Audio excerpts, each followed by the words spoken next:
نحمده ونستعينه ونستغفره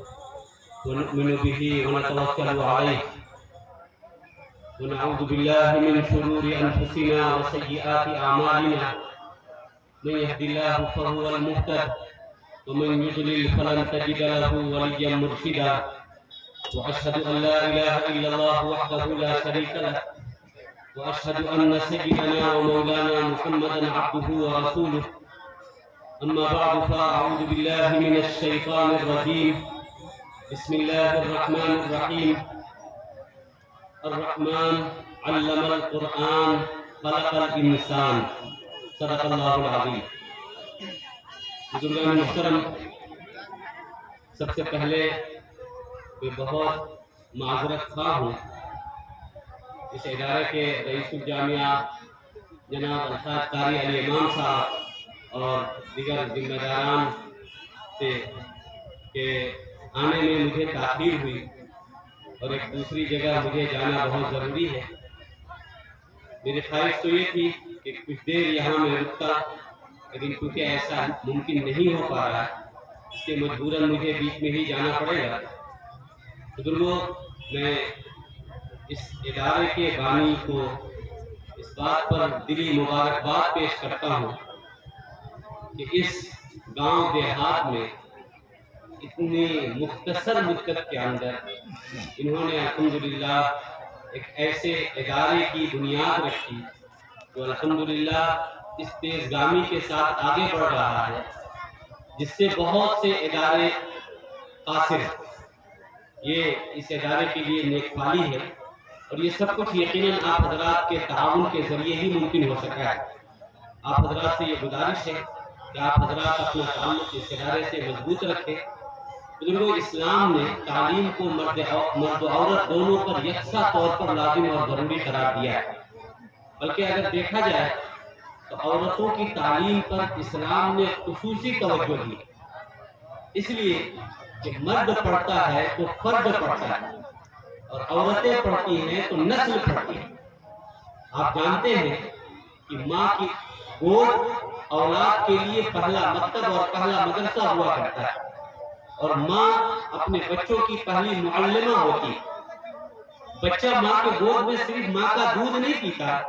بلکہ اس کے ساتھ ساتھ ماں کے عادات کو، اخلاق کو، تہذیب کو، سلیقے کو، ہر چیز کو اپنے اندر جذب کرتا ہے. اگر مائیں پڑھی لکھی ہوں گی، دیندار ہوں گی، نیک اور صالح ہوں گی، تقوی کی صفت سے متصف ہوں گی تو یہ بچہ ان تمام اوصاف کو بھی اپنے اندر جذب کرے گا. اگر ماں موحد ہوگی، توحید اس کی گھٹی کے اندر پڑی ہوئی ہوگی تو یہ چیز بچے کے اندر بھی منتقل ہوگی اور پھر وہ بچہ ماں کی گود میں پلنے کے بعد دنیا کے چاہے جس بگڑے سے بگڑے ماحول میں چلا جائے، انشاءاللہ وہ اپنے ایمان اور توحید کا کبھی سودا نہیں کر سکتا.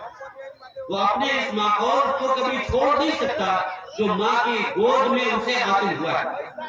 آج ہم لوگ بڑی آسانی سے یہ کہہ دیتے ہیں کہ آج بچے اور بچیاں مرتد ہو رہی ہیں.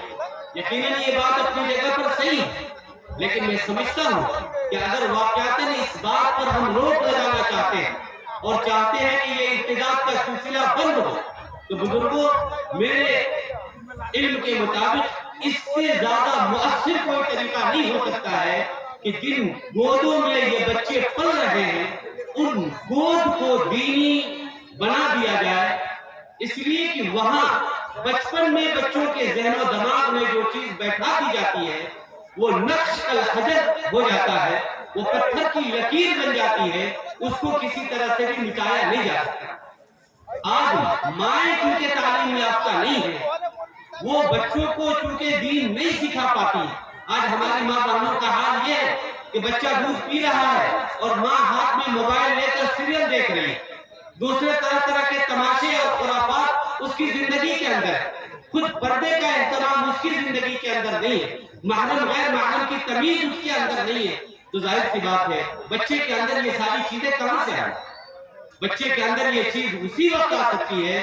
جب ایسی گود میں ان بچوں کو پلنے کا ماحول ہم اور فراہم کریں.